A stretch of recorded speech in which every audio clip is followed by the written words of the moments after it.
आगे इसमें है लेन देनों का अभिलेखन। आगे इसमें लेन देनों का अभिलेखन। लेन देनों का अभिलेखन चैप्टर नंबर 3 है ये। इसके अंदर है, देखो, पहला जो हम पढ़ेंगे वो है व्यवसायिक सौदे व स्रोत प्रलेख। इसमें होगा लेखांकन प्रमाणक की तैयारी। फिर दूसरा है लेखांकन समीकरण। फिर इसमें है नाम व जमा का प्रयोग और नाम व जमा के नियम। फिर प्रारंभिक प्रविष्टि की पुस्तकें जैसे रोजनामचा। फिर खाता बही। फिर इसमें आवश्यकता, रोजनामचा खाता बही में अंतर, खातों का वर्गीकरण। फिर रोजनामचे से खतौनी। और इस अध्याय में प्रयुक्त शब्द कौन कौन से हैं? स्रोत प्रलेख, लेखांकन समीकरण, नाम जमा, खाता, दिव्यांकन, पुस्तपालन यानी कि बुक कीपिंग। ठीक है। प्राथमिक प्रविष्टि की पुस्तक, रोजनामचा, खाता बही, जर्नलाइजिंग व खतौनी। तो देखो, ये चैप्टर है लेन देनों का अभिलेखन 1। इसके अधिगम उद्देश्य देखिए, लर्निंग ऑब्जेक्टिव्स देखिए। इसमें पहला है लेन देनों की प्रकृति और स्रोत प्रलेखों का वर्णन कर पाएंगे। लेखांकन प्रमाणकों को तैयार करने की प्रक्रिया समझा पाएंगे। प्रमाणक मतलब वाउचर्स। लेन देनों के प्रभाव को समझाने के लिए लेखांकन समीकरण को लागू कर पाएंगे। लेन देनों के अभिलेखन यानी कि रिकॉर्ड व नाम यानी कि डेबिट और जमा यानी कि क्रेडिट पक्ष के नियमों का पालन कर पाएंगे। प्रारंभिक प्रविष्टि पुस्तक में लेन देनों का अभिलेखन कर पाएंगे, बुक ऑफ ओरिजिनल एंट्री। ठीक है।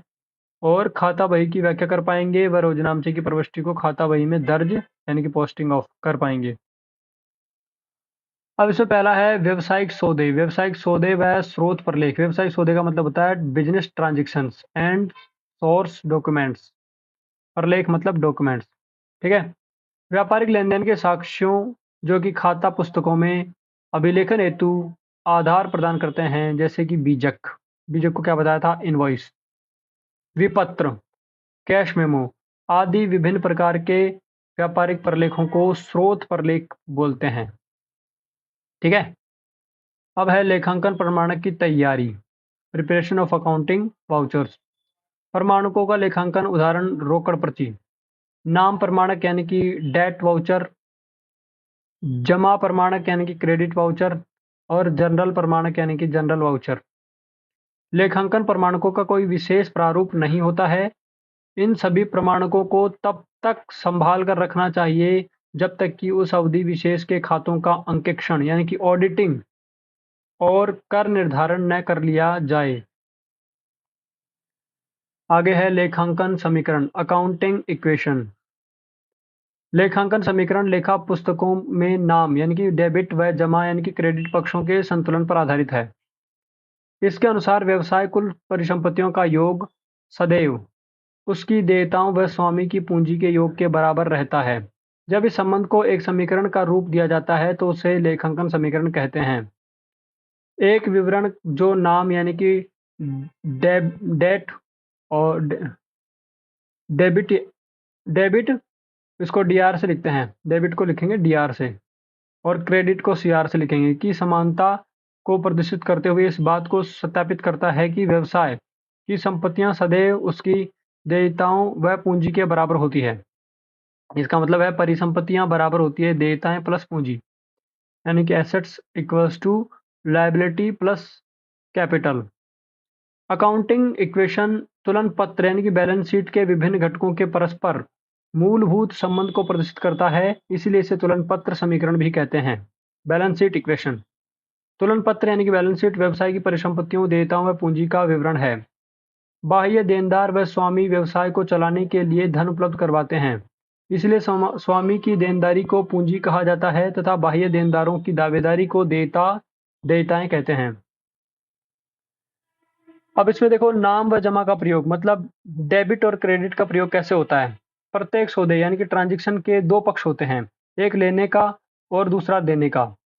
द्विअंकन लेखा प्रणाली मतलब डबल एंट्री सिस्टम के अनुसार प्रत्येक सौदे का लेखा दो स्थानों पर किया जाता है। जितनी राशि का नाम यानी कि डेबिट पक्ष में लिखते हैं उतनी ही जमा पक्ष में यानी कि क्रेडिट में लिखते हैं। इसे जो डेबिट होता है, डेबिट यानी कि नाम, डेबिट को हम हमेशा लेफ्ट की तरफ लिखते हैं और क्रेडिट को हमेशा दाएं यानी कि राइट तरफ, राइट की ओर लिखते हैं। और यह टी आकार का होता है। ये देखो यहाँ पर ऐसे बनेगा ना, तो ये टी आकार का बनेगा। इसको ऐसे डब्बे में डालेंगे तो ये टी खाता, इसको टी खाता भी कहते हैं। आगे है नाम व जमा के नियम क्या क्या हैं। नाम व जमा के नियमों में देखो, लेन देनों को अभिलेखित यानी कि ट्रांजेक्शन को रिकॉर्ड करने की दृष्टि से सभी खातों को 5 वर्गों में विभाजित किया गया है। जितने भी खाते होते हैं ना, उनको 5 प्रकार के खाते बोलते हैं, ठीक है। ये 5 प्रकार के खाते आगे भी हैं, स्थायी प्लस अस्थायी में बटे हुए।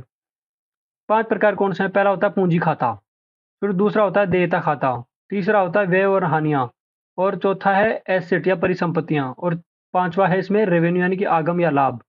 देखो, लाभ, हानि, परिसंपत्ति, देयता और पूंजी, ठीक है। तो इसको ऐसे लिखते हैं CLEAR, CLEAR, क्लियर। इसको क्लियर, ये निमोनिक्स है, इसको याद करने का, ठीक है।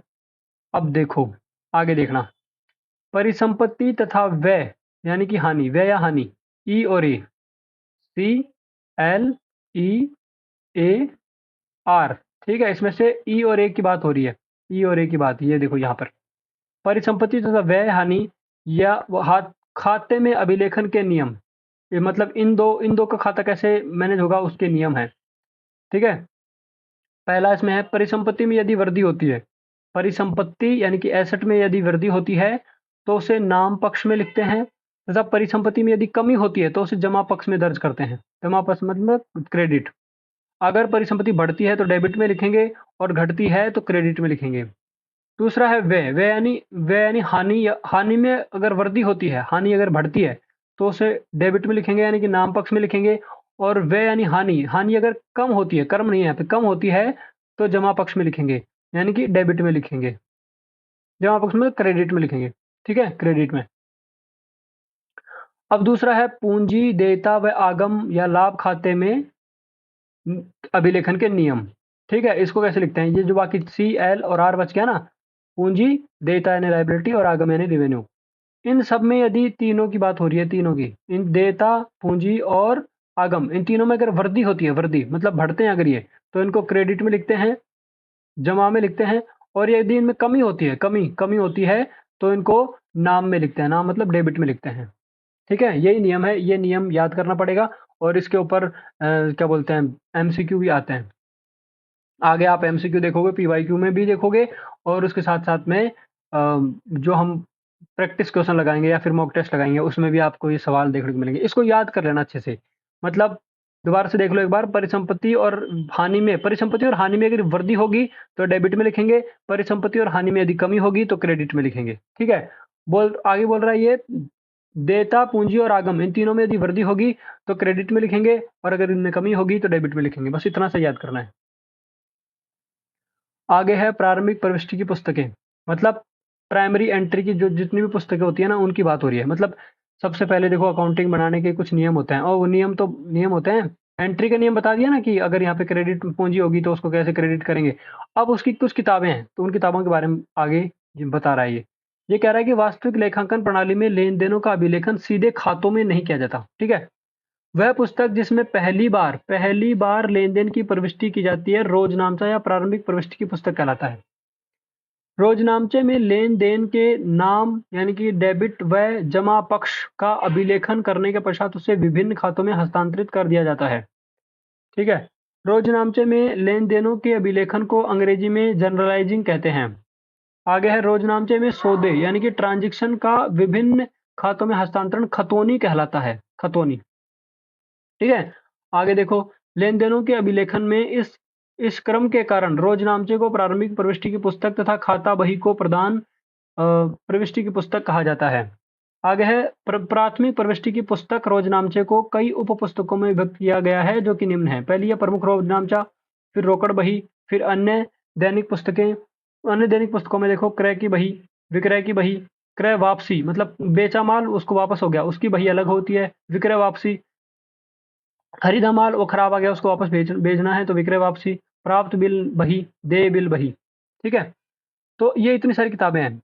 अब देखो मैं बताता हूँ, रोजनाम से क्या होता है। जैसे मान लो कोई एक फैक्ट्री है, मतलब कोई फैक्ट्री है, उसके अंदर सारे मतलब क्या बोलते हैं, कुछ इक्विपमेंट्स मंगवा रही है, वो कार बनाने की फैक्ट्री है, उसके टायर आ रहे हैं, जा रहे हैं, माल बिक रहा है। उन सबको अगर एक ही जगह पर अगर लिख दिया, पहले एक रफ कॉपी मान लो, एक तरह से रफ कॉपी में लिख दिया सारी जगह सब कुछ, एक एक एक, एक कर करके, तो उसको बोलते हैं रोजनामचा यानी कि जनरल जनरल उसमें डेबिट भी है, उसमें एक तरफ डेबिट और एक तरफ क्रेडिट, सब कुछ लिख दिया।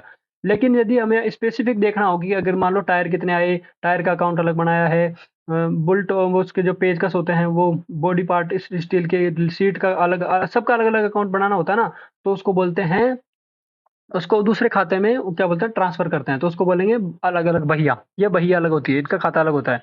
और जिसको ट्रांसफर करने की जो प्रक्रिया है वो खतौनी कहलाती है, खतौनी। ठीक है। और ये इतनी तरह की पुस्तकें हैं, इतने तरह के बिल हैं। अब देखो रोजनामचा के बारे में दोबारा देखो। यह प्रारंभिक प्रविष्टि की मूल पुस्तक है। इसमें प्रविष्टि काल क्रमानुसार मतलब डेट वाइज होती है, अर्थात जब सौदा हो तभी उसका लेखा होगा। बाद में इन लेन देनों की खतौनी विभिन्न खातों में की जाती है। जो यह निश्चित करने के बाद कि एक लेन देन में किस खाते के नाम व किसके जमा पक्ष प्रभावित होंगे, उसकी प्रविष्टि रोजनामचे में की जाती है। अगला है खाता बही, द लेडर। अब देखो खाता बही क्या होता है। खाता बही, द लेडर। लेडर क्या होता है। यह लेखांकन तंत्र में प्रयुक्त होने वाली प्रमुख पुस्तक है। इसमें विभिन्न खाते होते हैं जिसमें जिनमें उनमें उनसे जिनमें उनसे संबंधित सौदों का अभिलेखन किया जाता है। खाता बही नाम यानी कि नाम का मतलब क्या होता है, डेबिट, और जमा मतलब क्रेडिट किए गए खातों का संग्रह है, जिसकी प्रथम प्रविष्टियां रोजनामचे व दैनिक पुस्तकों में की गई है। खाता बही रजिस्टर, खुले कार्डों या फाइल में रखे गए कागज किसी भी रूप में हो सकती है। इसकी आवश्यकता क्या है, यूटिलिटी क्या है इसकी। एक दी हुई तिथि को किसी खाते विशेष का फर्म के साथ क्या संबंध था, इसका निर्धारण खाता बही से संभव है। उदाहरण के लिए प्रबंधक किसी विशेष तिथि को यदि किसी विशेष ग्राहक द्वारा देय राशि जानना चाहता है या किसी पूर्तिकार को देय राशि जानना चाहता है तो उसके लिए आवश्यक है क्या, खाता बही। सबके अलग अलग खाते वही होते हैं, आए आने का जाने का, मैंने बताया ना अलग अलग पुस्तकें होती है उसमें। इस प्रकार की सूचनाएं रोजनामचे से जानना कठिन कार्य है, क्योंकि उसमें सौदों की प्रविष्टि काल क्रमानुसार यानी तिथि अनुसार होती है, किसी प्रकार का वर्गीकरण उसमें नहीं होता है। मैंने बताया ना सब कुछ एक एक जगह लिख दिया उसमें, रफ रफ की तरह। सरल खतौनी व जानकारी के लिए खाता बही में खाते एक निश्चित क्रम में खोले जाते हैं। एक निश्चित क्रम में खाते सबके अलग अलग लिखे जाते हैं। खतौनी सरल हो मतलब ट्रांजेक्शन आसान हो, हस्तांतरण आसान हो, और उस जानकारी के लिए खाता बही में एक निश्चित क्रम में खाते खोले जाते हैं। देखो खाते का नाम शीर्ष पर होगा, शीर्ष नहीं है शीर्ष पर होगा, जैसे नाम व जमा लिखा होता है। तिथि लिखी होती है, वर्ष मास तिथि खतौनी काल क्रमानुसार होती है। ठीक है। विवरण होता है, प्रारंभिक प्रविष्टि के समय होता है, रोजनामचा प्रश्न संख्या लिखी होती है, राशि लिखी होती है। अब बोल रहे हैं रोजनामचा खाता बही में क्या अंतर है, जनरल और लेटर में क्या अंतर है। तो जनरल जो होता है ये प्रथम प्रविष्टि की पुस्तक होती है, जबकि लेटर होती है द्वितीय प्रविष्टि की पुस्तक होती है। जनरल होता है काल कर्मानुसार प्रविष्टियों का प्रलेख है, मतलब रिकॉर्ड है, जबकि जो लेटर है वो विश्लेषणात्मक प्रलेख है, मतलब किसी विशेष वस्तु के लिए, जैसे टायर का अलग खाता होगा, पेचकस का अलग होगा, सीट के लिए अलग होगा, तो उसके लिए विश्लेषणात्मक है। तीसरा, जनरल जो है वो स्रोत प्रविष्टियों की पुस्तक होने के कारण न्यायिक प्रमाणिकता अधिक है, इसकी न्यायिक प्रमाणिकता अधिक है, क्योंकि इसमें सारी सबका है। लेटर का कम न्यायिक प्रमाणिकता होती है इसकी। चौथा है वो जनरल जो है वर्गीकरण का आधार सौदा, जनरल वर्गीकरण का आधार सौदा, मतलब वर्गीकरण का जो आधार होता है ना बिजनेस बिजनेस ट्रांजेक्शन का, वो होता है ये, बिजनेस ट्रांजेक्शन का आधार होता है वर्गीकरण का आधार। ठीक है। जबकि लेटर होती है वर्गीकरण का आधार खाता है, ये आधार खाता है। और जनरल जो होता है प्रविष्टि को जनरलाइजिंग कहते हैं, जनरल में लिखने को प्रविष्टि को जनरलाइजिंग कहते हैं, जबकि लेटर में प्रविष्टि को खतौनी कहते हैं। लेटर में अगर कोई लिखता है तो प्रविष्टि को खतौनी कहते हैं। ठीक है। अब ये खातों का वर्गीकरण, खातों का वर्गीकरण ये 5 प्रकार के हैं, वही जो ऊपर मैंने पहले बताया था। परिसंपत्तियां, देयताएं, पूंजी, आगम यानी कि लाभ, और व्यय यानी हानि। ये परिसंपत्ति, देयता और पूंजी ये स्थायी खाते हैं, और ये दूसरे जो हैं वो आगम और व्यय, लाभ और हानि, ये अस्थायी खाते हैं। सभी स्थायी खातों को संतुलित कर उनका शेष निकाला जाता है, जिसे अगली लेखांकन अवधि में हस्तांतरित किया जाता है, तुलन पत्र में प्रदर्शित किया जाता है, बैलेंस शीट में। जबकि अस्थायी खातों को उसी लेखांकन अवधि में बंद कर उनके शेष को हानि व्यापार या लाभ हानि खाते में हस्तांतरित कर दिया जाता है। इसलिए इस हिसाब से ये स्थायी हैं और ये अस्थायी हैं, ऐसे हिसाब से बांटा हुआ है। आगे देखिए, रोजनामचे से खतौनी। जनरल से खतौनी कैसे करते हैं उसमें देखो। प्रारंभिक प्रविष्टि की पुस्तक रोजनामचे से प्रविष्टियों को खाता बही में हस्तांतरित करने की प्रक्रिया को खतौनी कहते हैं। ठीक है। उपयोगी परिणाम निकालने के लिए शोधों का एक स्थान पर समूहीकरण कर लेखांकन प्रक्रिया को आगे बढ़ाना ही खतौनी है। दूसरी परिभाषा है, यह सप्ताह, मास या पखवाड़े में की जाती है। व्यवसाय की सुविधा व आवश्यकता अनुसार की जाती है। चरण देखो, इसका खाता बही करने के चरण कहते हैं। खाता बही में नाम किए गए खातों का पता लगाना। नाम, नाम मतलब, नाम मतलब होता है डेबिट। ठीक है, डेबिट, डीआर। दूसरा है, उस खाते संबंधित पृष्ठ पर नाम की और तिथि स्तंभ में सौदे की तिथि का लेखन। नाम मतलब वही डेबिट। तीसरा है, विवरण स्तंभ में रोजनामचा देखते हुए उस खाते का नाम लिखना और उसके कारण यह प्रविष्टि हुई है। पांचवा, यहाँ पे नाम, नेम के बात होती है, शीर्षक। रोजनामचे के वह पृष्ठ, बाएं पृष्ठ संख्या स्तंभ में खाता बही की वह पृष्ठ संख्या लिखें जिस पर वह खाता है, और खाते के रोजनामचे पृष्ठ संख्या स्तंभ में रोजनामचे की वह पृष्ठ संख्या लिखें जिस पर उस सौदे की प्रविष्टि स्थित है। पांचवा है, संबंध राशि को राशि स्तंभ में लिखें। तो इस प्रकार ये तीसरा चैप्टर समाप्त होता है।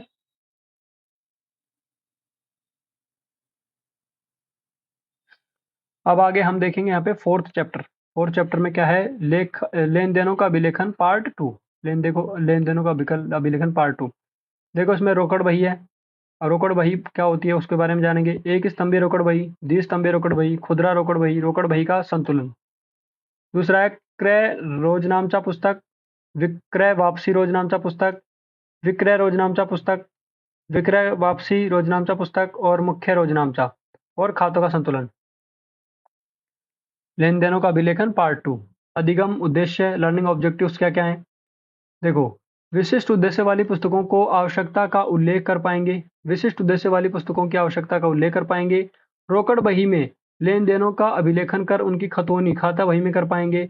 खुदरा रोकड़ बही तैयार कर पाएंगे। विशिष्ट उद्देश्य वाली पुस्तकों में लेन देन का अभिलेखन कर उनकी खतौनी खातों में कर पाएंगे। विभिन्न खातों को संतुलित कर पाएंगे। देखो, व्यापारिक लेन देनों को सर्वप्रथम रोजनामचे में प्रविष्ट किया जाता है। तदुपरांत उसकी खतौनी खाता बही में की जाती है। व्यावसायिक लेनदेनों के फुर्तीले, दक्ष व विशुद्ध अभिलेखन के लिए रोजनामचे का वर्गीकरण विशिष्ट रोजनामचे में कर दिया गया है। सभी रोकड़ संबंधित सौदों के लिए एक अलग पुस्तक, उधार बिक्री सौदों के लिए अलग पुस्तक, उधार खरीद सौदों के लिए अलग पुस्तक। ठीक है। इन विशिष्ट रोजनामचों को दैनिक पुस्तकें अथवा सहायक पुस्तकें कहा जाता है। आगे है, वह लेनदेन जिसका अभिलेखन किसी सहायक पुस्तक में नहीं होता है उसको अन्य रोजनामचे में प्रविष्ट किया जाता है, जिसे मुख्य रोजनामचा कहते हैं। आगे है, निम्न विशिष्ट उद्देश्य पुस्तक हैं रोकड़ बही यानी कि कैश बुक, क्रय रोजनामचा पुस्तक यानी कि परचेज जनरल बुक, फिर क्रय वापसी, फिर विक्रय वापसी और फिर मुख्य रोजनामचा जनरल प्रॉपर। देखो, रोकड़ बही का मतलब है कैश बुक। सबसे पहले कैश बुक को देखते हैं। कैश बुक में क्या है, वह पुस्तक जिसमें नगद प्राप्तियों व भुगतानों से संबंधित सभी लेन देनों का अभिलेखन किया जाता है। नगद प्राप्तियां, यहाँ पे देखना, नगद प्राप्तियां व भुगतान। प्रतिमास बनाते हैं सभी संस्थाएं, जैसे लाभकारी तथा गैर लाभकारी संस्थाएं रोकड़ बही बनाती हैं। यह पुस्तक रोजनामचा व खाता बही दोनों के उद्देश्य पूर्ण करती है, इसीलिए इसे मूल प्रविष्टि की बही भी कहते हैं। अब आगे इसमें प्रकार होते हैं रोकड़ बही के। कैश बुक के प्रकार हैं, तो इसमें देखो, पहला है ये पहला प्रकार है एक स्तंभीय रोकड़ बही। इसमें सिर्फ एक ही स्तंभ होता है। इसमें व्यापार के नगद संबंधित सभी सौदों को काल कर्मानुसार, तिथि अनुसार अभिलेखित किया जाता है। यह नगद प्राप्तियों व भुगतानों का पूर्ण प्रलेख है। जब व्यापार द्वारा सभी लेन देन केवल नगद ही किए जाते हैं तो उस स्थिति में एक स्तंभीय रोकड़ बही बनाई जाती है। एक स्तंभीय रोकड़ बही की खतौनी देखो कैसे होती है। बायां पक्ष रोकड़ की प्राप्ति, दायां पक्ष नगद का भुगतान। द्विस्तंभीय रोकड़ बही, रोकड़ बही में प्रत्येक पक्ष में राशि के लिए दो दो स्तंभ होते हैं। द्विस्तंभीय रोकड़ बही की खतौनी कैसे होती है, और तीसरी है खुदरा रोकड़ बही। इनमें दो दो स्तंभ होते हैं। जैसे मान लो ये क्रेडिट डेबिट है और क्रेडिट है, तो फिर इसके भी दो पक्ष होंगे, एक पक्ष में क्रेडिट, एक पक्ष में, इस तरह से इसकी खतौनी होती है। ठीक है। अगला है खुदरा रोकड़ बही। खुदरा रोकड़ बही में क्या होता है?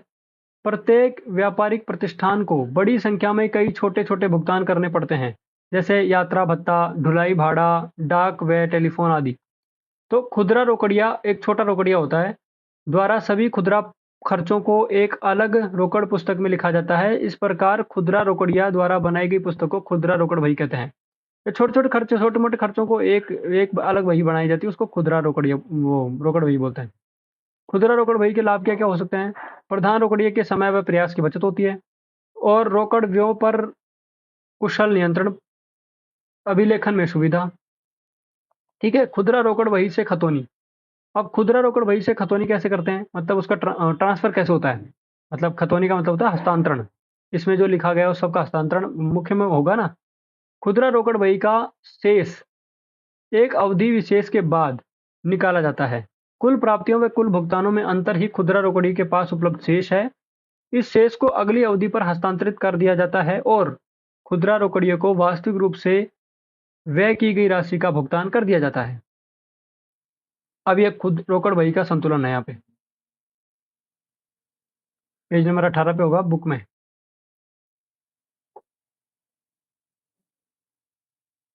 देखो खुदरा खुदरा रोकड़ बही का संतुलन कैसे होता है? रोकड़ बही जो होती है उसमें देखो, रोकड़ बही के बाईं ओर यानी कि नाम पक्ष में रोकड़ प्राप्तियां व दाईं ओर यानी कि जमा पक्ष में, जमा मतलब हो गया क्रेडिट, रोकड़ भुगतान को तिथ्यानुसार प्रविष्ट किया जाता है। जब व्यापारी रोकड़ बही बनाते हैं तो खाता बही में अलग से रोकड़ खाता नहीं खोला जाता है। यहाँ ध्यान देने योग्य बात यह है कि रोकड़ बही में सदैव नाम शेष होगा, क्योंकि रोकड़ भुगतानों की राशि कभी भी रोकड़ प्राप्तियों की प्रारंभिक हतस्थ रोकड़ यानी कि हैंड कैश इन हैंड से अधिक नहीं हो सकती। इन रोकड़ प्राप्ति प्रविष्टियों का स्रोत प्रलेख रोकड़िया द्वारा जारी की गई रसीद की अनुलिप्ति होती है, मतलब फोटोकॉपी। रोकड़ भुगतानों के लिए बीजक यानी कि इनवॉइस, रसीद यानी रिसिप्ट, प्रपत्र आदि प्रलेखों को स्रोत प्रलेख माना जाता है, क्योंकि इनके आधार पर भुगतान किया जाता है। रोकड़ पुस्तक में भुगतान हो जाने के बाद इन सभी प्रलेखों को, जो प्रमाणक वाउचर नाम से लोकप्रिय हैं, एक क्रम संख्या देकर अलग से फाइल में भविष्य में सत्यापन हेतु संभाल कर रखा जाता है। अब आगे है क्रय रोजनामचा पुस्तक। क्रय रोजनामचा पुस्तक। क्रय रोजनामचा पुस्तक में क्या है? माल से संबंधित सभी उधार क्रय का मतलब उधार में खरीदी गई वस्तु खरीदना, उधार में खरीदना, इसी में लिखे जाते हैं। क्रय रोजनामचा पुस्तक, माल संबंधित सभी उधार क्रय, हमेशा याद रखना उधार क्रय की बात हो रही है यहाँ पे। जबकि नगद क्रय का लेन देन को रोकड़ पुस्तक में लिखते हैं। नगद क्रय, नगद में खरीदेंगे तो रोकड़ पुस्तक मतलब कैश बुक में लिखेंगे। जबकि उधार में खरीदेंगे तो उसको एक क्रय रोजनामचा पुस्तक में लिखेंगे। ठीक है, ये याद रखना। अन्य उधार क्रय, अन्य उधार क्रय मतलब अन्य चीजें उधार में खरीदे, जैसे कार्यालय का फर्नीचर खरीदेंगे, भवन खरीदेंगे, को साधारण रोजनामचा में लिखा जाता है। ठीक है, माल से संबंधित खरीदना हो, काम से संबंधित खरीदना हो तो इसमें इसमें करेंगे, लेकिन फर्नीचर खरीदना हो, ये सब खरीदना हो तो साधारण रोजनामचा में लिखा जाता है। और यदि इनकी खरीद नगद होती है तो इन्हें रोकड़ बही में लिखा जाता है। अगर इन सब काम चीजों की खरीद अगर नगद में होगी तो उसे रोकड़ बही में लिखेंगे, कैश बुक में लिखेंगे। बीजक यानी कि इनवॉइस, इनवॉइस की सहायता से केवल शुद्ध राशि को ही लिखा जाता है। व्यापारिक छूट एवं अन्य विवरणों को इस पुस्तक में नहीं लिखा जाता है। आगे है क्रय वापसी रोजनामचा पुस्तक। क्रय वापसी रोजनामचा पुस्तक, इसमें उधार खरीदे गए माल की वापसी से संबंधित लेन देनों को लिखा जाता है। प्रत्येक क्रय वापसी में एक डेबिट नोट यानी कि 2 प्रति होता है, बनाया जाता है। एक प्रति आपूर्तिदाता को भेज दी जाती है। अगला है, इसमें देखो डेबिट यानी कि नाम और क्रेडिट, ये नोट क्या होता है? देखो, डेबिट नोट यानी कि नाम नोट और क्रेडिट नोट यानी जमा नोट, ये क्या होता है? उधार बिक्री के अतिरिक्त किन्हीं अन्य कारणों से किसी पार्टी के खाते को नाम यानी कि डेबिट करने के लिए डेबिट नोट जारी किया जाता है, अथवा किसी ग्राहक से अतिरिक्त देय राशि प्राप्त करने की दशा में ग्राहक के खाते को नाम करते हुए ऐसा नोट बनाया जाता है। इन दोनों ही अवस्थाओं में यह डेबिट नोट कहलाता है। अगला है क्रेडिट नोट। जब किसी पार्टी के खाते को उधार क्रय के अतिरिक्त किसी अन्य कारणों से के परिणाम स्वरूप जमा किए जाने की स्थिति में क्रेडिट नोट तैयार किया जाता है। सामान्यतः इस प्रकार के नोट को लाल स्याही में लिखने का प्रचलन है। विक्रय वापसी की दशा में ग्राहक को क्रेडिट नोट भेजा जाता है।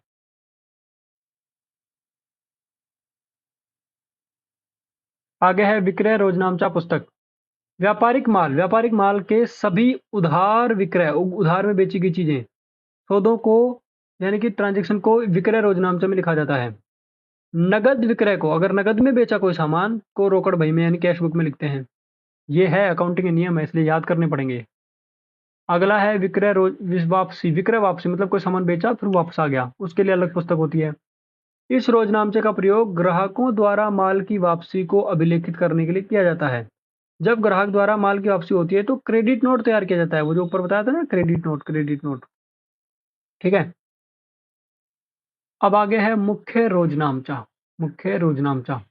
ऐसे लेन-देन जिनकी प्रथम प्रविष्टि किसी अन्य पुस्तक में नहीं की जाती, उन्हें प्रथमतः पुस्तक में लिखा जाता है, उसे मूल रोजनामचा कहते हैं। इसमें आरंभिक प्रविष्टि होती है, समायोजन प्रविष्टि होती है, शोधन प्रविष्टि होती है, स्थानांतरण प्रविष्टि होती है और अन्य प्रविष्टियाँ होती हैं। आरंभिक मतलब शुरू में लिखी हुई, समायोजन मतलब कोई एडजस्ट करी हुई प्रविष्टि भी इसमें डालते हैं, फिर इसमें दोबारा से संशोधन कर रहा हुआ, स्थानांतरण मतलब कहीं से उठाकर लाया और यहाँ डाल दिया, फिर अन्य प्रविष्टियाँ मतलब और कोई और प्रविष्टि इसमें डाल सकते हैं। अब है खातों का संतुलन। खातों का संतुलन क्या होता है वो देखो। खाता बही में खातों को एक निश्चित अवधि के अंत में ही संतुलित किया जाता है। साधारणतः यह समय लेखांकन वर्ष के अंत का होता है।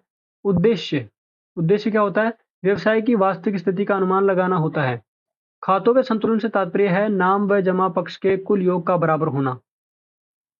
यदि नाम पक्ष का योग, नाम का मतलब हो गया यहाँ पे अपने डेबिट, डेबिट पक्ष का योग यानी कि डेबिट पक्ष का योग जमा पक्ष के योग से ज़्यादा है, तो अंतर की राशि जमा पक्ष में लिखी जाएगी, अंतर की राशि डेबिट में लिखी जाएगी। ठीक है।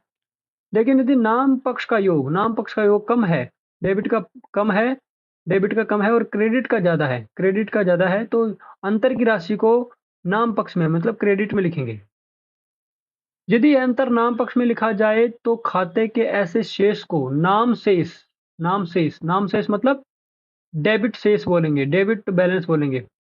ठीक है। यदि जमा पक्ष में लिखा जाए तो जमा शेष यानी कि क्रेडिट बैलेंस बोलेंगे। अब है हानियों या व्यय प्लस आगम या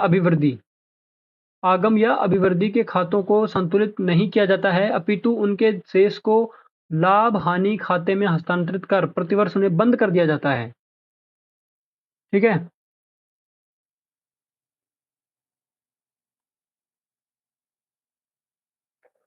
अब अगला चैप्टर है बैंक समाधान विवरण। ये क्या होता है इसको देखते हैं। पांचवा चैप्टर है बैंक समाधान विवरण।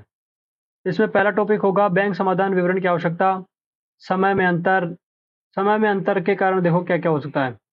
निर्गमित किए गए चेक जो भुगतान के लिए प्रस्तुत नहीं हुए, संग्रह करने हेतु भेजे गए चेक जिनका संग्रहण नहीं हुआ, बैंक द्वारा ग्राहक के खाते से नाम किए गए शुल्क, बैंक खाते में सीधी जमा की गई राशियां, बैंक द्वारा संग्रहित ब्याज व लाभांश, ग्राहक की ओर से बैंक द्वारा प्रत्यक्ष भुगतान, जमा कराए गए चेकों या बट्टा कराए गए विपत्रों का अनादरित होना।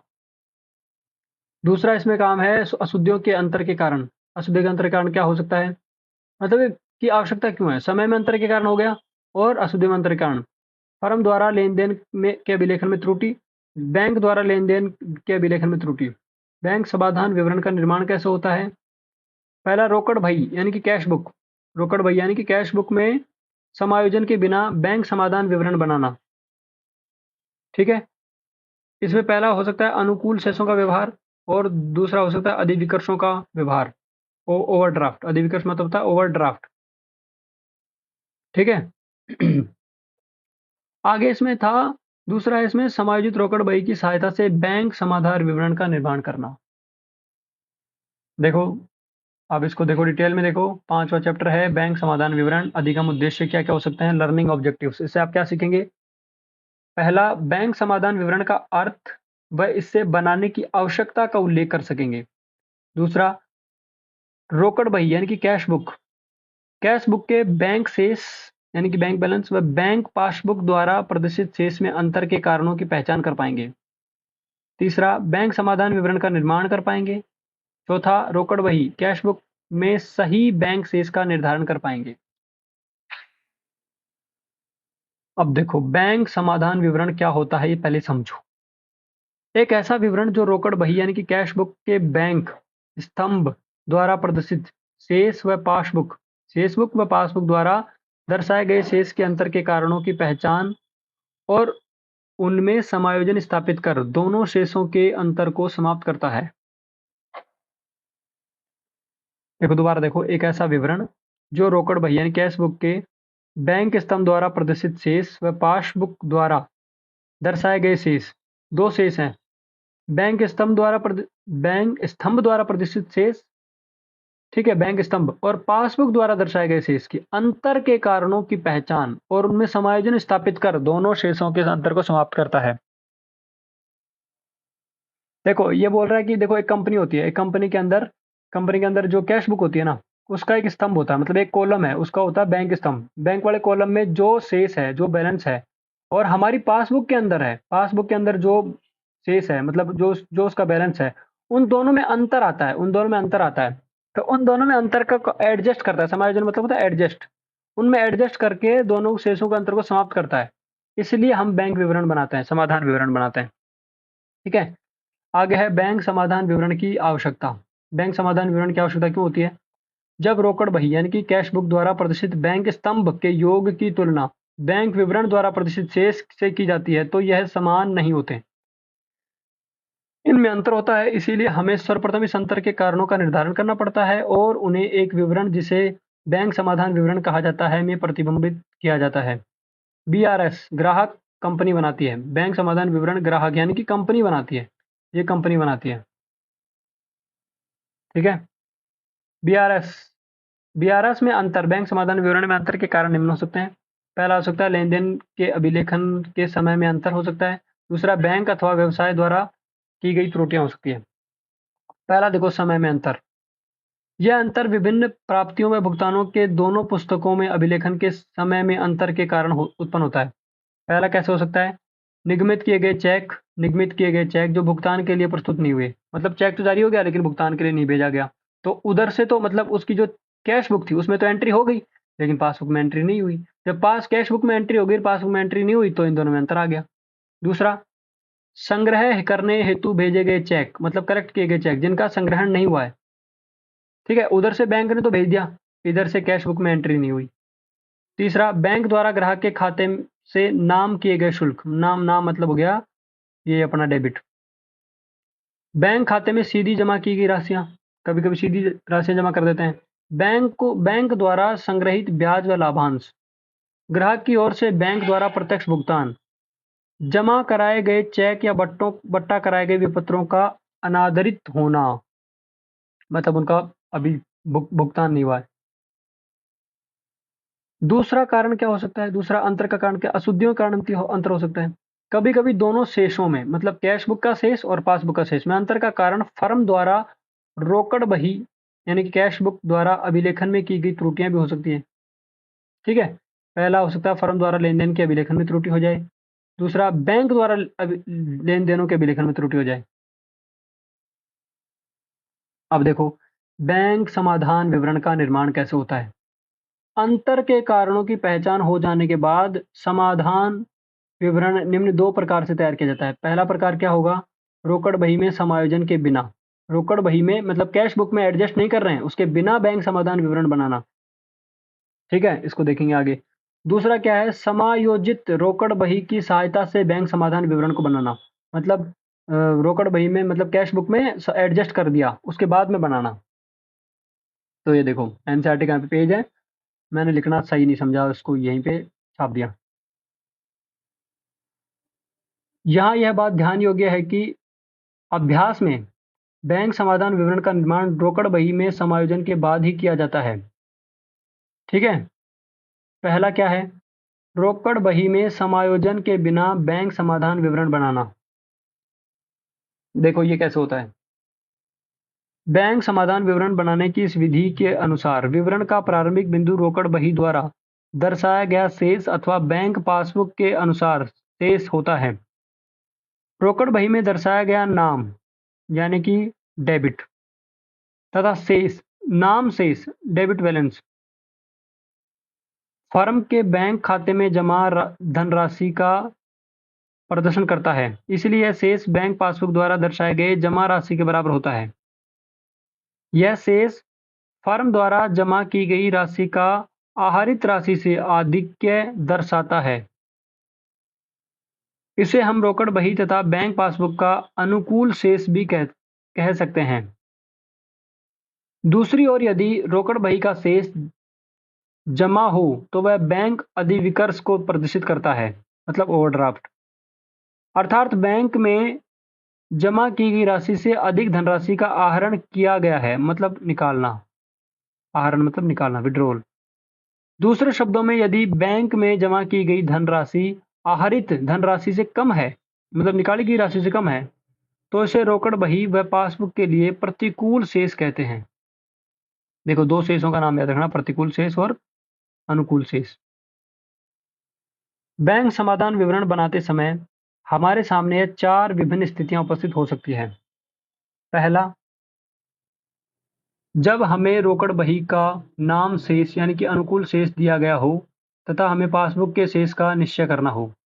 दूसरा, जब हमें पासबुक का जमा शेष यानी कि अनुकूल शेष दिया गया हो और हमें रोकड़ बही के शेष का निर्धारण करना हो। तीसरा, जब रोकड़ बही द्वारा प्रदर्शित जमा शेष प्रतिकूल शेष या अधिविकर्ष दिया गया हो और पासबुक द्वारा प्रदर्शित शेष का निर्धारण करना हो। चौथा, जब पासबुक द्वारा प्रदर्शित नाम शेष यानी कि प्रतिकूल शेष या अधिविकर्ष दिया गया हो और रोकड़ बही द्वारा दर्शाए गए शेष का निर्धारण करना हो। इसमें आगे है अनुकूल शेषों का व्यवहार। बैंक समाधान विवरण बनाने की प्रक्रिया में निम्न चरणों का पालन किया जाता है। पहला, विवरण के शीर्ष के रूप में इसे बनाने की तिथि सबसे ऊपर लिखी जाएगी। दूसरा, विवरण का आरंभिक बिंदु अर्थात प्रथम मध्य रोकड़ बही कैश बुक का शेष होगा। वैकल्पिक रूप में आरंभिक बिंदु पासबुक का भी शेष हो सकता है। तीसरा, जमा करवाए गए चेक जिनका संग्रहण नहीं हुआ है घटाए जाएंगे। वे चेक जो निर्गमित किए गए थे परंतु अभी तक भुगतान के लिए प्रस्तुत नहीं हुए हैं, बैंक में ग्राहकों द्वारा सीधे जमा की गई राशि में जोड़े जाएंगे। प्लस होगा, यहाँ पे माइनस होगा। सभी शुल्क की मदें जैसे कि अधिविकर्ष पर ब्याज, ग्राहक द्वारा निर्देशित प्रत्यक्ष भुगतान, अनादरित चेकों की राशि या अन्य कोई मद जिस कारण बैंक खाते को नाम किया गया है यानी कि डेबिट, घटाए जाएंगे। अगला, बैंक द्वारा नाम पक्ष में अभिलेखित मदें जैसे कि प्राप्त ब्याज, संकलित लाभांश आदि जुड़ जाएंगे यानी कि प्लस। अशुद्धियों के लिए समायोजन अशुद्धि सुधार के नियमों के अनुसार ही होगा, जिसका वर्णन अध्याय 6 अशुद्धियों का शोधन में विस्तार से किया गया है। आगे है, अब विवरण में दिखाया गया शुद्ध शेष पासबुक द्वारा प्रदर्शित शेष के बराबर होना चाहिए। ये हो गया सॉल्यूशन इसका। यहाँ ध्यान देने योग्य बात यह है कि यदि बैंक समाधान विवरण का आरंभिक बिंदु पासबुक द्वारा प्रदर्शित अनुकूल शेष है तो उपरोक्त सभी मदों का व्यवहार विपरीत होगा। अर्थात सभी सभी अभी हम जिन मदों को जोड़ रहे हैं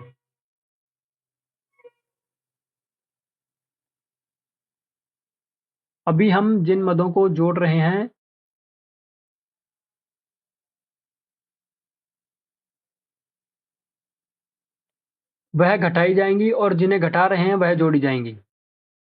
ठीक है, अब ये एक उदाहरण से समझा रखा है, ये उदाहरण आप पॉज करके पढ़ सकते हैं। दूसरा इसमें है समायोजित रोकड़ बही की सहायता से बैंक समाधान का निर्माण करना। समायोजित रोकड़ बही की सहायता से, ठीक है। ये थोड़ा सा ये ज्यादा नहीं है। जब हम रोकड़ बही व पासबुक के शेष में अंतर की विभिन्न मदों का अध्ययन करते हैं तो यह स्पष्ट होता है कि कई ऐसी मदें हैं जो केवल पासबुक में ही दृष्टिगोचर होती हैं, तो क्यों न ऐसा किया जाए कि सर्वप्रथम हम उन मदों का अभिलेखन प्रथमतः रोकड़ बही में कर समायोजित तथा संशोधित शेष की गणना कर लें और फिर बैंक समाधान शेष की गणना करके फिर बैंक समाधान विवरण बनाएं। ऐसा करने से अंतर उत्पन्न करने वाली विभिन्न मदों की संख्या तथा तुलन पत्र के लिए सही बैंक शेष की गणना भी हो जाएगी। वास्तविक जीवन में व्यवसाय में यही किया जाता है, अर्थात समय अवधि के अंतर की कारक विभिन्न मदों की प्रविष्टि ही केवल बैंक समाधान विवरण में दिखाई जाती है। जैसे निर्गमित चेक जो भुगतान के लिए प्रस्तुत नहीं हुए, दूसरा जमा किए गए चेक जो संग्रहित नहीं हुए, तीसरा पासबुक के अनुसार त्रुटि। बैंक समाधान विवरण की चरणबद्ध प्रक्रिया को चित्र 4.5.4 में दर्शाया गया है, वो आप देख सकते हैं, कोई ज़्यादा इंपॉर्टेंट नहीं है।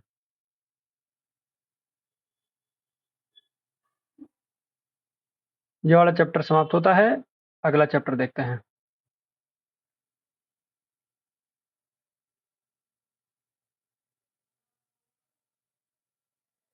देखो, अगला चैप्टर है तलपट एवं अशुद्धियों का शोधन। तलपट क्या होता है? तलपट का मतलब होता है trial balance, TRIELBALANC, trial balance. ठीक है, उसका अर्थ अभी देख लेंगे अपन क्या होता है। तलपट का अर्थ देखेंगे। तलपट बनाने के उद्देश्य, इसमें बही खातों का अंकगणितीय शुद्धता का निर्धारण, अशुद्धियों को ज्ञात करने में सहायता करना, वित्तीय विवरणों के निर्माण में सहायता करना। तीसरा होगा तलपट को तैयार करना, योग विधि, शेष एवं योग विधि दोनों। फिर है तलपट के मिलान का महत्व, अशुद्धियों का वर्गीकरण, लेख अशुद्धि, लोप अशुद्धि, सैद्धांतिक अशुद्धि, क्षतिपूर्ति अशुद्धियां। फिर है अशुद्धियों को ज्ञात करना, फिर अशुद्धियों का संशोधन करना। चलिए डिटेल से देखते हैं। चैप्टर नंबर 6, तलपट एवं अशुद्धियों का शोधन। तलपट और दो इसमें दो चीजें हैं, एक तो है ट्रायल बैलेंस, एक है अशुद्धियों का शोधन। ऊपर जो बताया था ना कि अध्याय 6 में देखेंगे, वो वाली बात है यहाँ पे। अधिगम उद्देश्य मतलब लर्निंग ऑब्जेक्टिव्स, इससे आप क्या क्या सीख सकते हैं? तलपट के अर्थ यानी कि ट्रायल बैलेंस के अर्थ और अभिव्यक्त कर सकेंगे। तलपट यानी कि ट्रायल बैलेंस के उद्देश्यों का उल्लेख कर सकेंगे।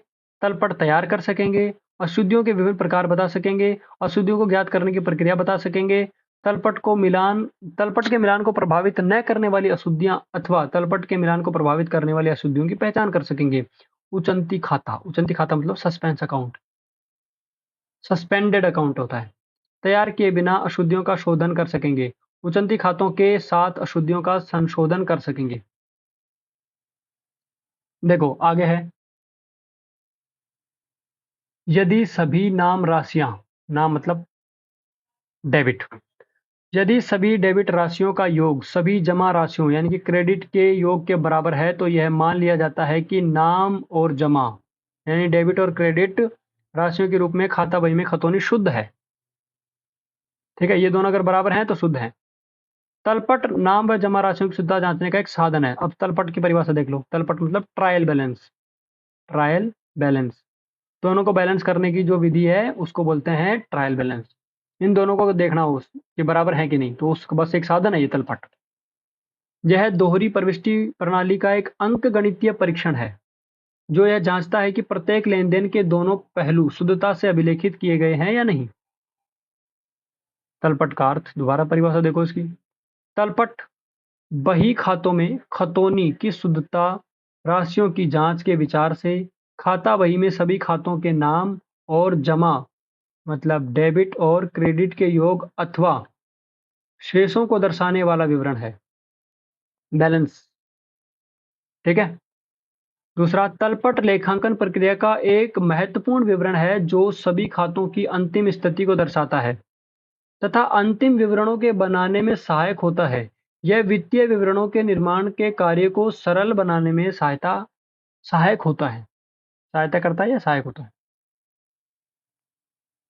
तलपट यानी कि ट्रायल बैलेंस बनाने के उद्देश्य, ठीक है, इसके उद्देश्य निम्नलिखित हैं। पहला, खातों की अंकगणितीय शुद्धता का निर्धारण, अशुद्धियों का पता लगाने में सहायता करना, वित्तीय विवरणों यानी कि लाभ हानि खाता और तुलन पत्र यानी कि बैलेंस शीट, लाभ हानि खाता और बैलेंस शीट को तैयार करने में सहायता करना। तलपट को तैयार करना, पहला है योग विधि से। योग विधि से देखो, इस विधि के अंतर्गत खाता बही के प्रत्येक पक्ष यानी कि नाम यानी कि डेबिट और जमा यानी कि क्रेडिट का योग अलग से ज्ञात किया जाता है और उन्हें तलपट के संबंधित स्तंभों में सूचीबद्ध किया जाता है। तलपट के नाम स्तंभ का योग नाम स्तंभ यानी कि डेबिट, तलपट के जमा स्तंभ के योग यानी कि क्रेडिट से मिलना चाहिए, क्योंकि खाते दोहरी प्रविष्टि प्रणाली पर आधारित होते हैं। हालांकि यह विधि व्यापक रूप से प्रयोग में नहीं लाई जाती है, क्योंकि यह विभिन्न खातों के शेषों की शुद्धता की जांच एवं वित्तीय विवरण बनाने में सहायता नहीं करता है। ठीक है। दूसरा प्रकार है शेष विधि। यह विधि सर्वाधिक व्यवहार में है। इस विधि में सभी खातों के शेषों के योग द्वारा तलपट तैयार किया जाता है। सभी खातों के शेषों के योग मतलब बैलेंसेस। इसके पश्चात इनकी शुद्धता की जांच के लिए तलपट के नाम व जमा पक्ष डेबिट और क्रेडिट शेषों का योग किया जाता है। खातों के शेषों का प्रयोग यहाँ इसीलिए किया जाता है क्योंकि शेष एक खाते के सभी नाम एवं जमाओं के शुद्ध प्रभाव को सारांशित करता है एवं वित्तीय विवरणों को बनाने में सहायता करता है।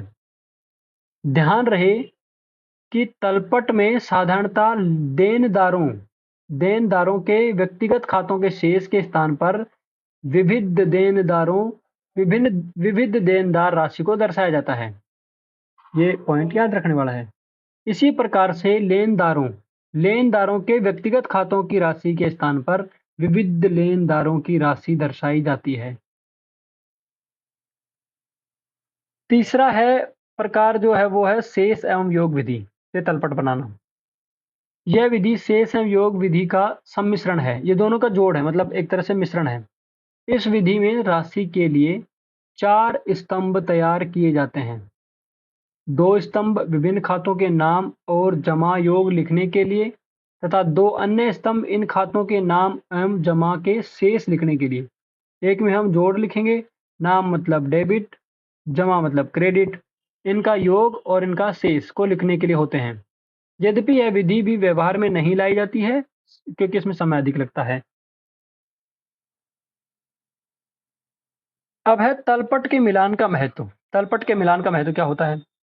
मिलान हुए तलपट का अर्थ है कि प्रत्येक लेन-देन के लिए नाम एवं जमा दोनों प्रविष्टियां ठीक से कर ली गई हैं। तलपट मिलान खाता शुद्धता का संपूर्ण प्रमाण नहीं है, ये याद रखना। अगर कोई स्टेटमेंट में आ जाए कि संपूर्ण प्रमाण है तो ये गलत बात है। एक मिलान किया हुआ तलपट कुछ हद तक केवल यह सिद्ध करता है कि खाता बही में खतौनी अंकगणितीय रूप से शुद्ध है।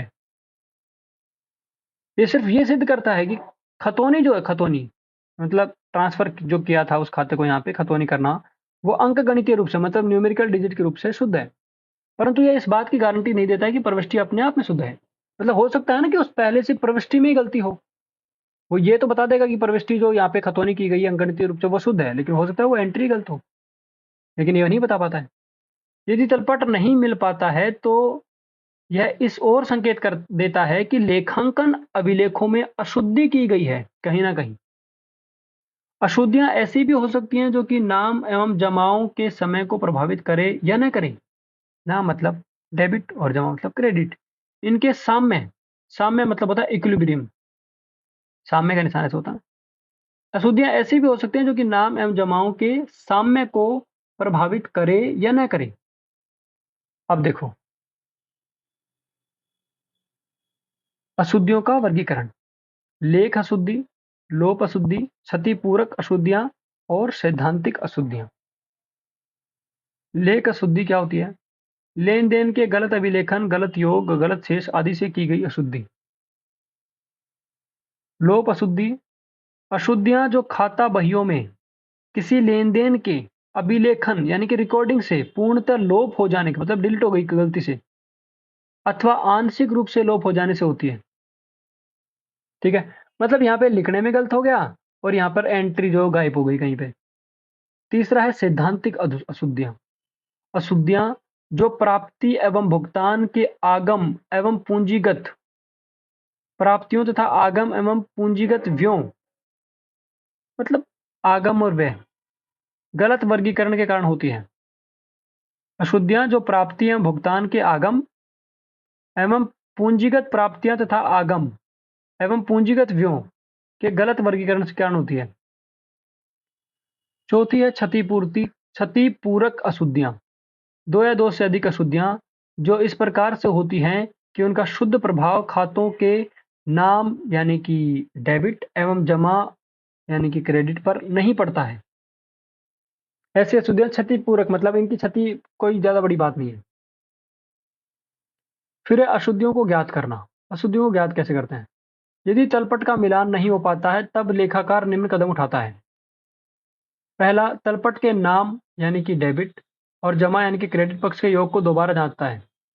तलपट में दर्शाए गए खाते के शीर्षक और राशि की खाता बही में दर्शाए गए खाता शीर्षक और राशि से तुलना करना ताकि राशि में अंतर या एक खाते के लोप का पता लगाया जा सके। अगला है वर्तमान वर्ष के तलपट की गत वर्ष के तलपट से तुलना करना जिससे कि सम्मिलित किए गए या निकाले गए खातों की जांच की जा सके तथा यह भी देखे कि क्या राशि में अधिक अंतर है जिसकी न तो आशा की जाती है और नहीं बताया गया है। अगला, दोबारा जोड़ करें और खाता बही में प्रत्येक खाते के शेषों के सही होने की जांच करें। अगला, यदि नाम पक्ष यानी कि डेबिट और जमा पक्ष यानी कि क्रेडिट कॉलमों के मध्य का अंतर दो से विभाजित होता है तो संभावना है कि अंतर के आधे के बराबर राशि की खतौनी दूसरे खाते में गलत पक्ष की ओर कर दी गई है। अब है अशुद्धियों का संशोधन। दो श्रेणियां हैं। पहला है अशुद्धियां जो तलपट पर प्रभाव नहीं डालती हैं। ऐसी अशुद्धि जो तलपट यानी कि ट्रायल बैलेंस पर प्रभाव नहीं डालती है। ऐसी अशुद्धियां दो या दो से अधिक खातों में होती हैं। इन अशुद्धियों को द्विपक्षीय अशुद्धियों के नाम से भी जाना जाता है। इन्हें संबंधित खातों को सही नाम यानी कि डेबिट और जमा यानी कि क्रेडिट पक्ष दर्शाते हुए एक रोजनामचा प्रविष्टि करके संशोधित किया जाता है। जनरल प्रविष्टि करके बोल देंगे और फिर उसको ठीक कर देंगे। उदाहरण के लिए प्रारंभिक लेखा पुस्तकों में प्रविष्टि के अभिलेखन को भूल जाना। दूसरी अशुद्धि है लेखा बहियों में लेन देन का गलत अभिलेखन करना। खतौनी करने से पूर्णतः रह जाना मतलब खतौनी करना ही भूल गए। सही पक्ष में गलत राशि की खतौनी और सैद्धांतिक अशुद्धियां करना।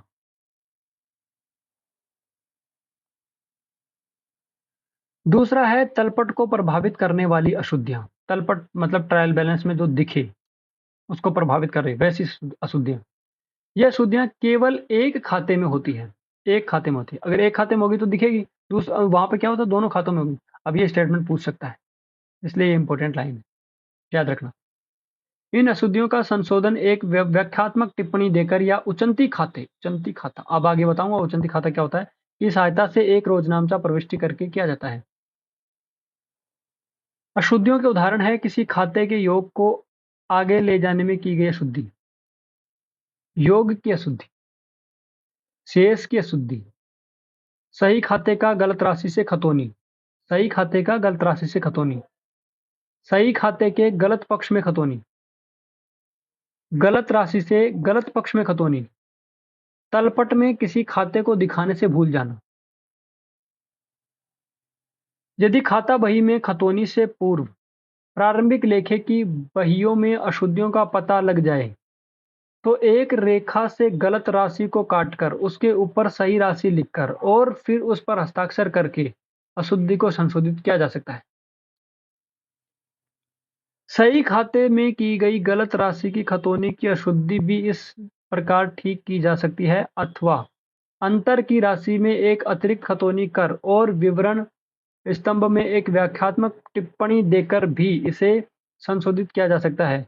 अशुद्धियों को कभी मिटाना नहीं चाहिए क्योंकि मिटाने से लेखांकन अभिलेखों की प्रामाणिकता कम हो जाती है और ऐसा प्रतीत होता है कि कुछ छुपाया गया है। ठीक है। अब देखो उचंती खाता क्या होता है। उचंती खाता होता है वह खाता जिसमें तलपट के दोनों स्तंभों में अंतर को तब तक दिखाया जाता है जब तक कि अशुद्धियों को ढूंढ कर उनका संशोधन न कर लिया गया हो।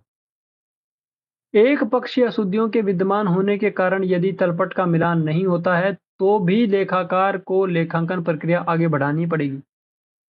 लेखाकार अपने तलपट का मिलान करने के लिए अंतर की राशि को तलपट के कमी वाले पक्ष में उचंती खाते के रूप में लिख देता है। अब इसमें तीसरा काम है आगामी लेखांकन वर्ष में अशुद्धियों का शोधन। आगामी लेखांकन वर्ष में कैसे होगा? वित्तीय विवरणों को तैयार करने से पूर्व यदि कुछ ऐसी अशुद्धियां विद्यमान है जिन्हें संशोधित नहीं किया जा सका है, तो इस दशा में उचंती खाता बंद नहीं किया जाएगा और उसका शेष आगामी लेखांकन वर्ष में आगे लाया जाएगा। अगले वर्ष जब भी इन अशुद्धियों को संशोधित किया जाएगा, तब संशोधित अशुद्धियों के प्रभाव को लाभ-हानि समायोजन खाते में दर्शाया जाएगा ताकि आगामी वर्ष का आय विवरण प्रभावित न हो सके।